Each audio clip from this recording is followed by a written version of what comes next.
ವಿಮೋಚನ ಕಾಂಡ, ಅಲ್ಲಿ ಗುಡಾರದ ನಿರ್ಮಾಣ ಇದೆ. ವಿಮೋಚನ ಕಾಂಡದಲ್ಲಿ ಗುಡಾರದ ನಿರ್ಮಾಣ ಇದೆ. ಯಾಜಕ ಕಾಂಡದಲ್ಲಿ ಗುಡಾರದ ಒಳಗಿನ ಕಾರ್ಯಕ್ರಮಗಳಿದೆ. ಅಲ್ಲಿ ಗುಡಾರ ಕಟ್ಟಿದರೆ ಇಲ್ಲಿ ಗುಡಾರದ ಒಳಗಿನ ಕಾರ್ಯಕ್ರಮ ಇದೆ. ವಿಮೋಚನ ಕಾಂಡದಲ್ಲಿ ವಿಮೋಚನೆ ಇದೆ, ವಿಮೋಚನೆ ಮಾಡಿ ಹೊರಗೆ ತಂದು. ಆದರೆ ಯಾಜಕ ಕಾಂಡದಲ್ಲಿ ಅವ್ರನ್ನ ತೊಳೆದು ಶುದ್ಧಿ ಮಾಡಿ ಸ್ವತಂತ್ರವನ್ನು ಕೊಟ್ಟರು. ಅಂದರೆ ಅಲ್ಲಿ ವಿಮೋಚನೆ, ಇಲ್ಲಿ ಸ್ವತಂತ್ರ ಅಂತಿದ್ದೀನಿ, ಪರಿಶುದ್ಧತೆ. ಅಲ್ಲಿ ವಿಮೋಚನೆ ಮಾಡಿದ್ದನ್ನು ದೇವರು ತೊಳೆದು ಶುದ್ಧಿ ಮಾಡಿದರು, ಪರಿಶುದ್ಧತೆ.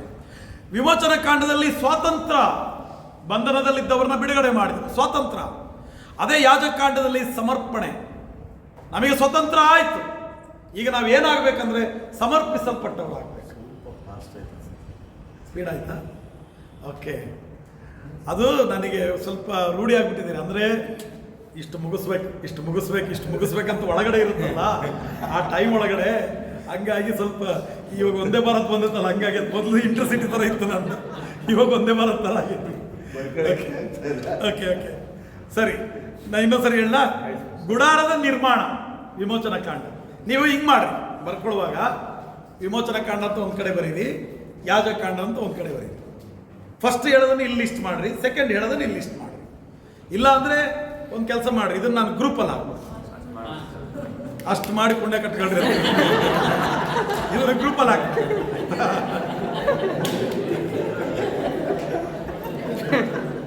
ಕನ್ಫ್ಯೂಸ್ ಯಾಕೆ ಅಲ್ಲಿ ಇಲ್ಲಿ ಬರೆಯೋದು? ಸರಿ, ವಿಮೋಚನ ಕಾಂಡ ಗುಡಾರ ನಿರ್ಮಾಣ. ಓಕೆ, ಯಾಜಕ ಕಾಂಡ ಗುಡಾರದ ಒಳಗಿನ ಕಾರ್ಯಗಳು, ವಿಮೋಚನ ಕಾಂಡ ವಿಮೋಚನೆ, ಈ ಕಡೆ ಪರಿಶುದ್ಧತೆ. ಇಲ್ಲಿ ವಿಮೋಚನ ಕಾಂಡ ಸ್ವತಂತ್ರ, ಯಾಜಕ ಕಾಂಡದಲ್ಲಿ ಸಮರ್ಪಣೆ. ವಿಮೋಚನ ಕಾಂಡದಲ್ಲಿ ಐಗುಪ್ತ ದೇಶದಿಂದ ಬಿಡುಗಡೆ, ಯಾಜಕ ಕಾಂಡದಲ್ಲಿ ಒಳಗಿನ ಐಗುಪ್ತದಿಂದ ಬಿಡುಗಡೆ. ಇದು ನೀವು ಗಮನಿಸಬೇಕು. ವಿಮೋಚನ ಕಾಂಡದಲ್ಲಿ ಎಲ್ಲಿಂದ ಬಿಡುಗಡೆ ಆಯ್ತು? ಅವರಿಗೆ ಐಗುಪ್ತದಿಂದ ಅವರಿಗೆ ಬಿಡುಗಡೆ ಆಯಿತು. ಆದರೆ ಅವರು ಒಳಗಡೆ ಇರುವಂತ ಐಗುಪ್ತ ಹೊರಗೆ ಬರಲಿಲ್ಲ. ಗೊತ್ತಾಯ್ತಾ?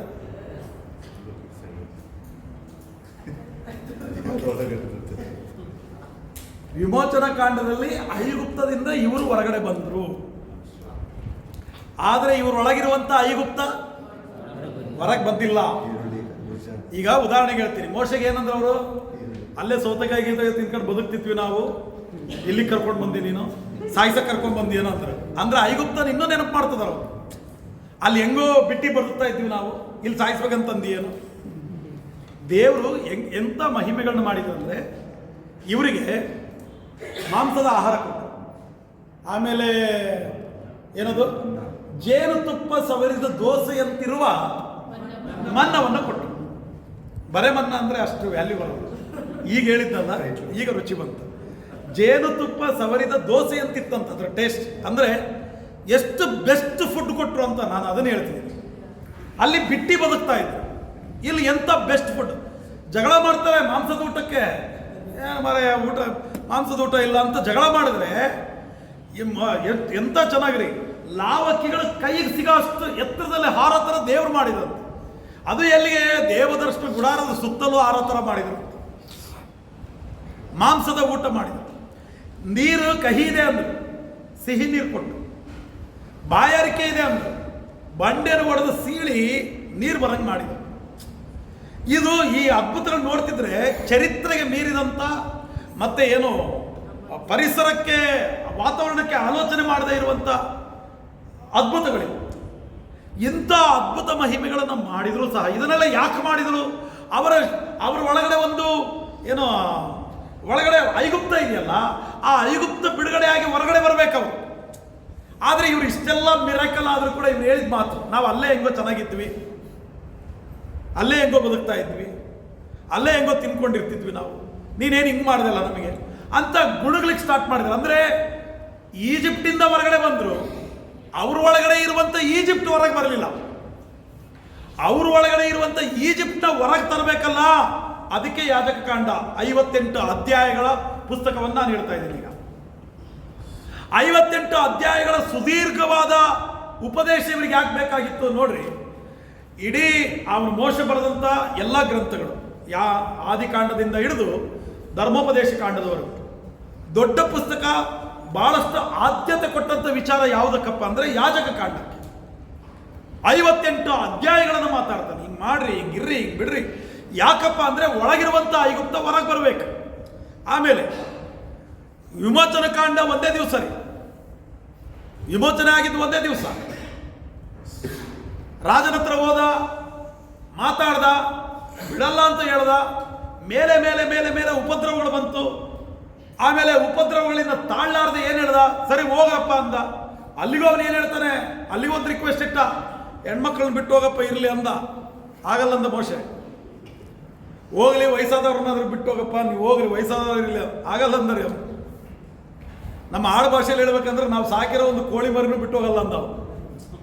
ಕಾಂಪ್ರಮೈಸ್ ಇಲ್ಲ, ಒಬ್ಬರು ಕೂಡ ನಾನು ಬಿಡೋದಿಲ್ಲ ಅಂದರೆ. ಅಂದರೆ ಅವನು ಎಷ್ಟು ಮಟ್ಟಿಗೆ ದೇವರು ಹೇಳಿದಂಥ ವಿಚಾರನ ಎಷ್ಟು ಮಟ್ಟಿಗೆ ನಡೆಸ್ತಾನೆ ಅನ್ನೋದಕ್ಕೆ ಹೇಳ್ತಾ ಇದ್ದೀನಿ ನಾನು.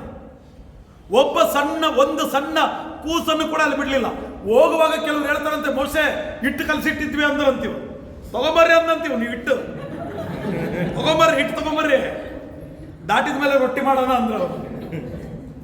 ಅಂದರೆ ಅಷ್ಟು ಮಟ್ಟಿಗೆ ದೇವರು ಹೇಳಿದಂಥ ವಿಚಾರವನ್ನ 100% ನೆರವೇರಿಸಲಿಕ್ಕೆ ರೆಡಿಯಾಗಿರ್ತಿದ್ರು ಭಕ್ತರು. ಮೋಶೆ ಆ ಥರದವನು. ನಾನಿವಾಗ ವಿಷಯಕ್ಕೆ ಬರ್ತೀನಿ. ಅಂದರೆ ಒಂದು ದಿನ ವಿಮೋಚನ ಕಾಂಡ ಒಂದೇ ದಿವಸ, ವಿಮೋಚನೆ ಆಗಿದ್ದು ಒಂದೇ ದಿವಸ. ಆದರೆ ಅವರು ಶುದ್ಧೀಕರಣ ಆಗಲಿಕ್ಕೆ 40 ವರ್ಷ, ಶುದ್ಧೀಕರಣ ಆಗ್ಲಿಕ್ಕೆ 40 ವರ್ಷ ಯಾಜಕಾಂಡ. ಆಮೇಲೆ ಅದ್ಭುತ ಬಹಳ ಸುಲಭ ರೀ, ಕೇಳಿಸ್ಕೊಳ್ರಿ, ಅದ್ಭುತ ಬಹಳ ಸುಲಭ. ಇವಾಗಿನ ಪರಿಸ್ಥಿತಿ ನಮ್ಮ ಕ್ರೈಸ್ತರು ನಾನು ಹೇಳ, ಅದ್ಭುತ ಬೇಕ್ರಿ, ಒಟ್ಟು ಅದ್ಭುತ ಅದ್ಭುತ ಅದ್ಭುತ ಅದ್ಭುತ.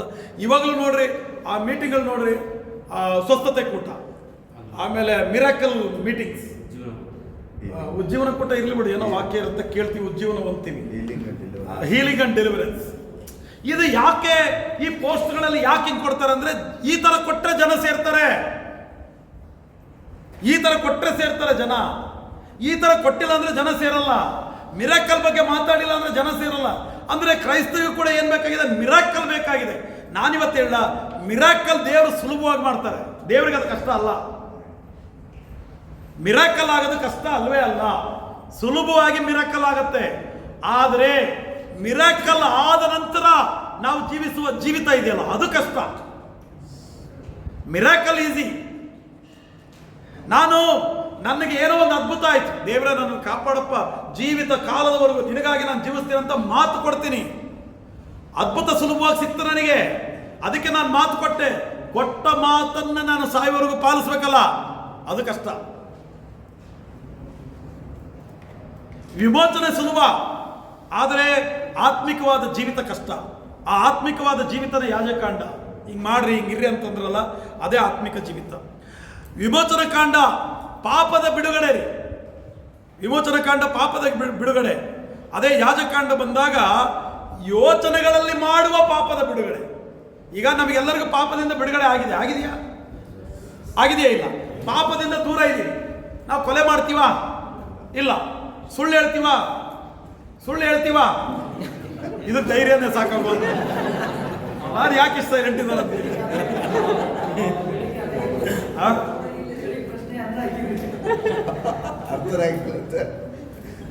ಅಲ್ಲ, ಸುಳ್ಳು ಹೇಳ್ತೀವ? ಇಲ್ಲ. ಸುಳ್ಳು ಹೇಳ್ತೀವಿ, ಆದ್ರೆ ಸುಳ್ಳಿಗೆ ದೂರ ಇದೀವ? ಅಲ್ಲ, ಸುಳ್ಳು ಹೇಳಬೇಕು ಅಂತಿದೀಯಾ ಅಥವಾ ಸುಳ್ಳು ಬಿಟ್ಟು ಬಂದಿದೀವ?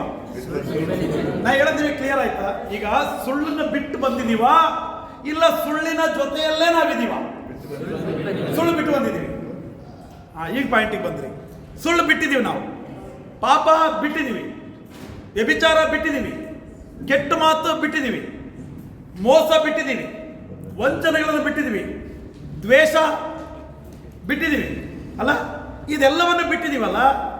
ಬಿಟ್ಟು ನಾವು ಬಂದಿದ್ದೀವಿ, ಫಿಸಿಕಲಿ ಬಿಟ್ಟು ಬಂದಿದ್ದೀವಿ. ಆದರೆ ಆಲೋಚನೆಯಲ್ಲಿ ಬಿಟ್ಟಿದೀವ? ಯಾರೋ ಏನೋ ಅಂದ್ರೆ ಅನ್ಕೊಂಡು, ಈ ಮಗ ಹಿಂಗಂದ ನಾಳೆ. ಆಲೋಚನೆಯಲ್ಲಿ ಬಿಟ್ಟಿಲ್ಲ. ಸುಳ್ಳು ಹೇಳೋದು ಬಿಟ್ಟಿದ್ದೀವಿ, ಆದರೆ ಆಲೋಚನೆಯಲ್ಲಿ ಬಿಟ್ಟಿಲ್ಲ. ನಿಮಗೆ ಗೊತ್ತಾಗ್ತಿದೆಯಾ? ವಿಮೋಚನ ಕಾಂಡ ನಮಗೆ ಪಾಪದಿಂದ ಬಿಡುಗಡೆ ಆದರೆ, ಯಾಜಕ ಕಾಂಡ ಯೋಚನೆಗಳ ಪಾಪಗಳಿಂದಲೂ ಬಿಡುಗಡೆ ಆಗಬೇಕು. ಇದಕ್ಕೆ ಸಾಧನೆ ಬೇಕು. ಸಾಯುವ ತನಕ ಇದಕ್ಕೆ ಪರಿಶುದ್ಧತೆಯ ಅಭ್ಯಾಸ ಬೇಕು. ನಾನು ಹೇಳೋದು ಅರ್ಥ ಆಗ್ತಿದೆಯಾ? ಅರ್ಥ ಆಗಿ ಹೋಗ್ತಾ ಇದೆಯಾ?